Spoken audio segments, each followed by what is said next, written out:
আসন্ন নির্বাচনে বিএনপির সম্ভাব্য প্রার্থীদের তালিকা চূড়ান্ত যে কোনো সময় ঘোষণা। মিত্র দলগুলোকে আসন ছাড়া নিয়ে চলছে দর কষাকষি। নির্বাচন নিয়ে বেসরকারি জরিপে ৬ বিভাগে এগিয়ে বিএনপি, একটিতে জামায়াত। জেনজি ও নারীদের সমর্থন খুব বেশি পাচ্ছে না এনসিপি। নির্বাচন বাধাগ্রস্ত করতে ঢাকায় নেমেছে আওয়ামী লীগ ও ছাত্রলীগের নেতাকর্মীরা। সাঁড়াশি অভিযানে গ্রেপ্তার ২৫০ শতাধিক, মাঠে তৎপর সেনাবাহিনী। নিউ ইয়র্কে জাতিসংঘ গিয়ে এক বৈঠকে ভারতের তীব্র সমালোচনা করেছেন প্রধান উপদেষ্টা ডক্টর মোহাম্মদ ইউনূস। বাংলাদেশের গণঅভ্যুত্থানকে ভারত ভালোভাবে নেয়নি বলে অভিযোগ মোদী সরকারের বিরুদ্ধে। শেখ ফজলুল তাপসের সঙ্গে শেখ হাসিনার ফোন আলাপ ফাঁস। জুলাই আন্দোলনে গুরুত্বপূর্ণ স্থাপনায় আগুন দেওয়ার নির্দেশ দেন সাবেক প্রধানমন্ত্রী। জাতীয় নির্বাচন কেন্দ্রিক কর্মকাণ্ড পুরোদমে শুরু করেছে বিএনপি। এখন একক প্রার্থী নির্ধারণে সবচেয়ে গুরুত্ব দেওয়া হচ্ছে। অক্টোবরের মধ্যেই একক প্রার্থী চূড়ান্ত করতে চায় দলটি। মঙ্গলবার রাতে গুলশানে চেয়ারপারসনের রাজনৈতিক কার্যালয়ে বিএনপির জাতীয় স্থায়ী কমিটির বৈঠকে এ নিয়ে আলোচনা হয়েছে। ওই বৈঠকে মিত্রদের আসন ছাড়ের বিষয়টিও আলোচনায় উঠে আসে। এ নিয়ে দায়িত্বপ্রাপ্ত নেতারা কাজ করছে বলে জানিয়েছেন তারা।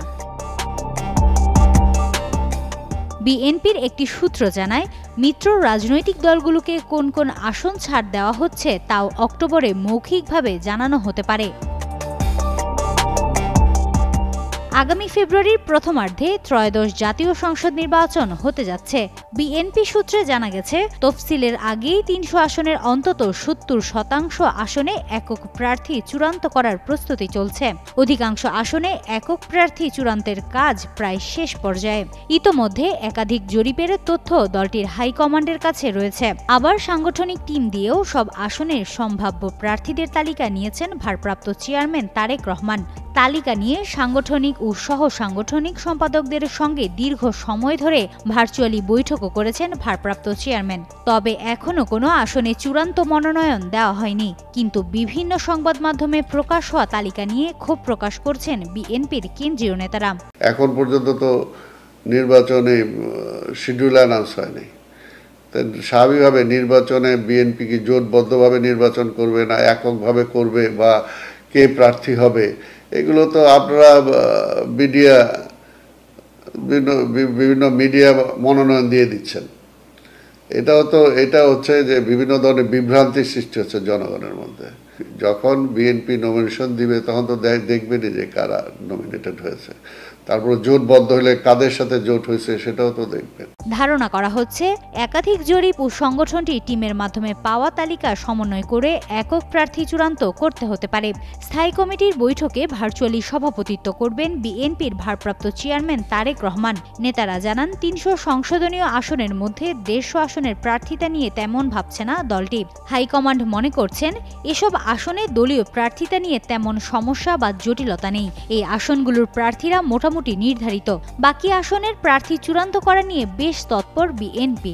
এর মধ্যে বেশ কিছু আসন ফেসিবাদ বিরোধী যুগপৎ আন্দোলনের মিত্রদের জন্য ছাড়ার চিন্তাভাবনা রয়েছে দলটির।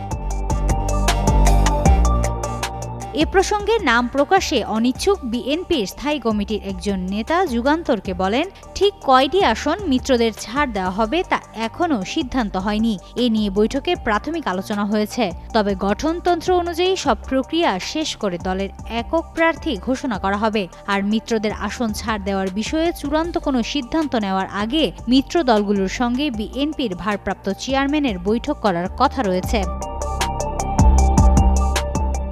স্থায়ী কমিটির ওই নেতা যুগান্তরকে জানান, প্রার্থী চূড়ান্তের ক্ষেত্রে গণতন্ত্র পুনরুদ্ধারের আন্দোলন সংগ্রামে সম্পৃক্ত ত্যাগী, সততার পরীক্ষায় উত্তীর্ণ, এলাকায় জনপ্রিয় ক্লিন ইমেজধারীরা প্রাধান্য পাবেন।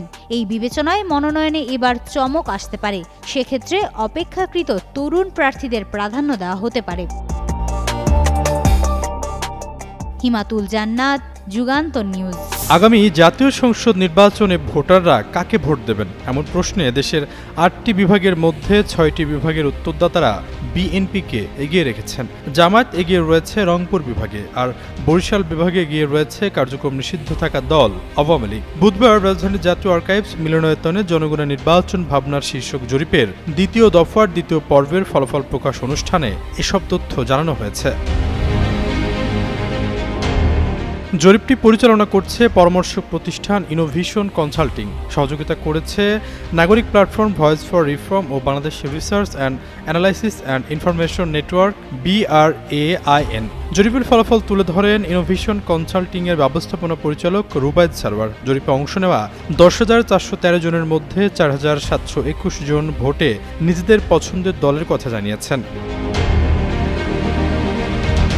জরিপের ফলাফলে দেখা গেছে ঢাকা, ময়মনসিংহ, সিলেট, খুলনা, চট্টগ্রাম ও রাজশাহী বিভাগে এগিয়ে রয়েছে বিএনপি। এসব বিভাগে বিএনপিকে সমর্থন করেছেন যথাক্রমে 40.8%, 45.7%, 44.7%, 43.3%, 41.9% এবং 44.4% ভোটার। অন্যদিকে 43.4% উত্তরদাতা সমর্থন নিয়ে রংপুর বিভাগে এগিয়ে রয়েছে জামায়াত ইসলামী। আর 31.9% উত্তরদাতার সমর্থনে বরিশাল বিভাগে এগিয়ে রয়েছে কার্যক্রম নিষিদ্ধ থাকা দল আওয়ামী লীগ। জরিপের ফলাফল বিশ্লেষণ করে দেখা গেছে ভোটারদের ক্ষেত্রে বয়স বাড়ার সঙ্গে সঙ্গে বিএনপির পক্ষে সমর্থন বেড়েছে, উল্টো ঘটেছে জামায়াতের ক্ষেত্রে। আর শিক্ষা বাড়ার সঙ্গে সঙ্গে ভোটারদের মত দিয়েছেন জামায়াতের পক্ষে, উল্টো ঘটেছে বিএনপির বেলায়।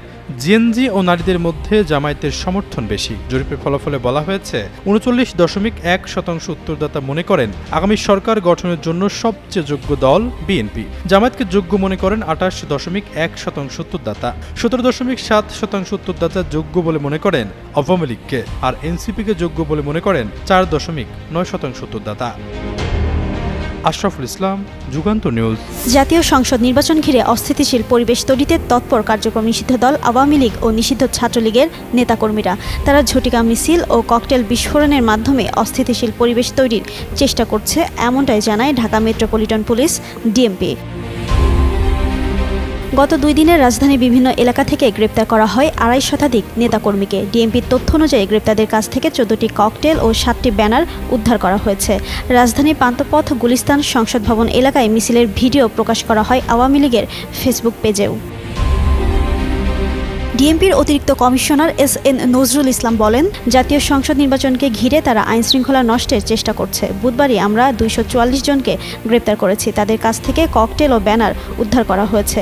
হোটেল, ফ্ল্যাট ও ছাত্রাবাসে রেইড দিচ্ছি। অর্থ যোগানদাতা ও আশ্রয়দাতাদেরও চিহ্নিত করার চেষ্টা চলছে বলেও জানান তিনি। অন্যদিকে গ্রেপ্তারের পর আদালতের আদেশে কারাগারে পাঠানো হয়েছে ছাত্রলীগের সাবেক সাধারণ সম্পাদক অজয় খান খোকনকে। এছাড়া আওয়ামী লীগের বর্ষিয়ান নেতা তোফায়েল আহমেদের ভাতিজা ও ইউনিয়ন চেয়ারম্যান ইফতারুল হাসান স্বপনকেও সন্ত্রাসবিরোধী মামলায় কারাগারে পাঠানো হয়েছে।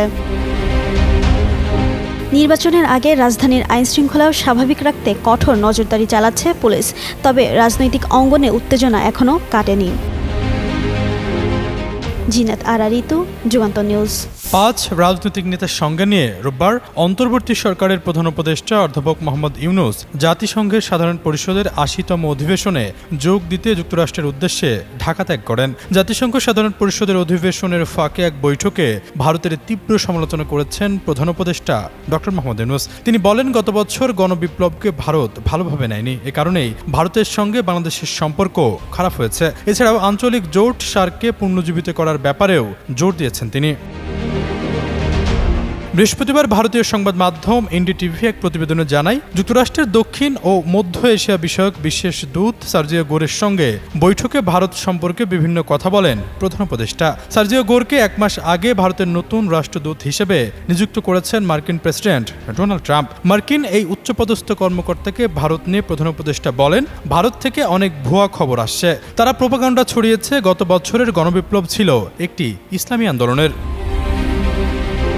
এছাড়াও সাবেক স্বৈরাচার প্রধানমন্ত্রী শেখ হাসিনার ভারতে আশ্রয় নেওয়ার বিষয়টি নিয়েও আলোচনা করেন ডক্টর ইউনূস। জানান, ভারত হাসিনাকে আশ্রয় দিয়েছে যিনি সমস্যা সৃষ্টি করেছে। এগুলো ভারত ও বাংলাদেশের মধ্যে উত্তেজনা তৈরি করেছে। অন্যদিকে ভারতের কারণেও সার্ক জোটকে পুনরুজ্জীবিত করা যাচ্ছে না বলে অভিযোগ করেন প্রধান উপদেষ্টা। তিনি বলেন, সার্ক কাজ করছে না কারণ একটি দেশের রাজনীতির সঙ্গে এটি ফিট হচ্ছে না। এছাড়াও এশিয়ার আরেক জোট আসিয়ানে যোগ দেওয়ার আগ্রহ দেখিয়েছেন তিনি। সবশেষ 2014 সালে সার্কের সম্মেলন হয়। এরপর সম্মেলনটি 2016 সালে হওয়ার কথা থাকলেও উরিতে সন্ত্রাসী হামলার জেরে পাকিস্তানে অনুষ্ঠিত সম্মেলনে যেতে অপারগতা প্রকাশ করে ভারত। এরপর এই জোটটি বলতে গেলে নিষ্ক্রিয় হয়ে যায়। ভারত যদিও এখন সার্কের সদস্য আছে, কিন্তু তারা পাকিস্তানকে বাদ দিয়ে বিমস্টেককে বেশি গুরুত্ব দিয়ে থাকে। এমনকি ভারত তাদের বিভিন্ন বিষয় বিমস্টেকের মাধ্যমে বাংলাদেশকে অবগত করে থাকে। সর্বশেষ বিমস্টেক সম্মেলনে ভারতের প্রধানমন্ত্রী নরেন্দ্র মোদীর সঙ্গে প্রধান উপদেষ্টা ডক্টর মোহাম্মদ ইউনূস বৈঠক করেন। আশরাফুল ইসলাম, যুগান্ত নিউজ। জুলাই আন্দোলনের সময় সরকারের তরফ থেকে কি ধরনের নির্দেশনা দেওয়া হতো? সাবেক প্রধানমন্ত্রী শেখ হাসিনা ও দক্ষিণ সিটির তৎকালীন মেয়র তাপসের মধ্যে টেলিফোন কথোপকথনে সেই ভয়ঙ্কর তথ্য বেরিয়ে এসেছে। তাপসের সঙ্গে আলাপে হাসিনার কণ্ঠ থেকে যেসব কথা বেরিয়েছে তা গা শিউরে ওঠার মতো। সচিবালয় আবার আক্রমণ করছে, আপনি জানেন না? রাতে যদি আবার কোথাও কোথাও বিভিন্ন সংবেদনশীল বাসা বাড়িতে আক্রমণ করে তাহলে তো রাত্রিবেলা সব ভিজিলেন্স থাকবে এবং এতদিন তো আচ্ছা ঠিক আছে, আমরা কিছু ব্যবস্থা নিচ্ছি। আস্তে আস্তে অনেক জায়গায় গ্যাদারিং ক্লিয়ারও হচ্ছে।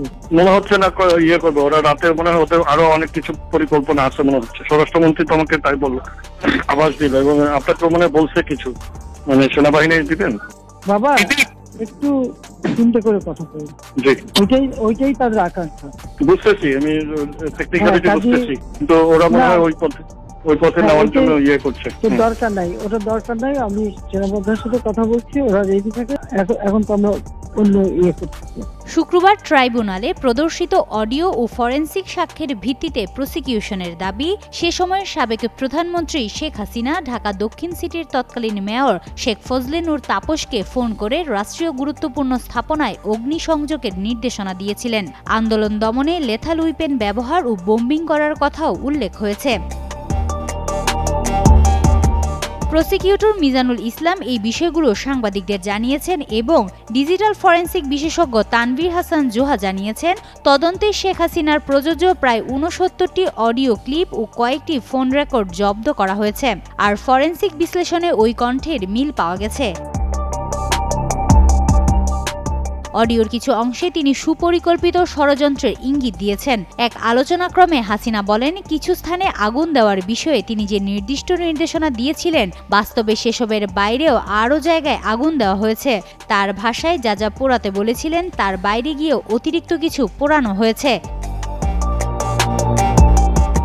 তিনি আরও জানান, সেতু ভবন, বিটিভি, বিআরটি, বিটিআরসি সহ একাধিক রাষ্ট্রীয় স্থাপনায় হামলা চালানো হয়েছে, যার ফলে যন্ত্রপাতি সহ গুরুত্বপূর্ণ অবকাঠামো ধ্বংস হয়ে গেছে। ইন্টারনেট সংযোগ বিচ্ছিন্ন হয়ে যাওয়া সেই হামলারই অংশ বলে তিনি মন্তব্য করেছেন। নূর তাপস পরিস্থিতির ভয়াবহতা স্বীকার করে বলেন, রাতের বেলায় আরও বড় ধরনের হামলার ঘটনা ঘটতে পারে। প্রধানমন্ত্রী শেষ পর্যন্ত দুর্যোগ ব্যবস্থাপনা দপ্তরে অগ্নিসংযোগের ঘটনাও তুলে ধরেন, যা তার মতে পরিকল্পিত হামলার পরিসর আরও স্পষ্ট করে তোলে। প্রসিকিউশনের দাবি অনুযায়ী টেলিফোন আলাপগুলো মাঠ পর্যায়ে সংঘটিত ও মানবতা বিরোধী কায়দার অংশ হিসাবে দেখা হচ্ছে এবং প্রতিটি রেকর্ডই তদন্তে গুরুত্বপূর্ণ প্রমাণ।